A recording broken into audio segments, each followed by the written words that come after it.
Hier, 2 lits en réanimation n'étaient pas occupés pour la première fois depuis très longtemps. Si évidemment personne ne crie victoire, le personnel apprécie ce léger répit. Reportage d'Angélique Etienne et Régis Massini. Aucune ambulance en attente, des chaises vides. Cela n'était pas arrivé depuis 3 semaines aux urgences de Sarreguemines. Inventaire de livres, les collègues des patients de chaque côté. Dans ce hangar transformé en accueil des patients Covid, les admissions sont en baisse depuis quelques jours. Disons qu'aujourd'hui on a un calme relatif apparent, on va dire. Les choses sont sous contrôle. On ne déborde pas de patients. Mais il y a encore quelques jours, la semaine dernière, on s'est arrivé qu'ici les patients fassent la queue, que les salles soient toutes occupées. Moins de patients aux urgences, cela a un impact direct sur le travail de Cynthia Rib. Le temps de la crise, cette cadre en pédiatrie est devenue gestionnaire de lits.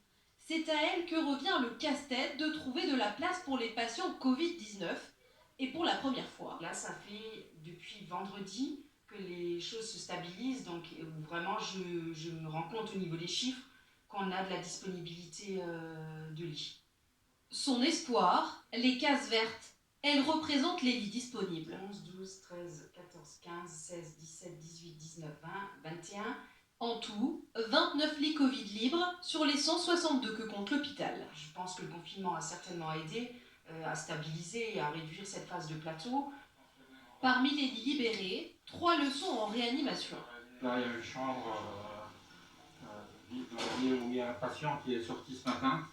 Elle est immédiatement désinfectée du sol au plafond, mais même si des chambres se libèrent, il est encore trop tôt pour parler de réelle accalmie en réanimation. Il y a encore beaucoup de malades qui sont hospitalisés et donc qui peuvent encore décompenser.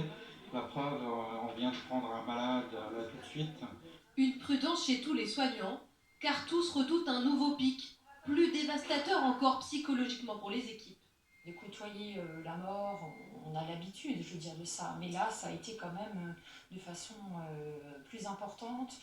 S'il y a une deuxième vague tout aussi importante, ça sera plus dur à gérer que la première. Si la baisse des admissions se confirme, un premier service pourrait retrouver son activité normale, avec une reprise des opérations urgentes de chirurgie d'ici une dizaine de jours.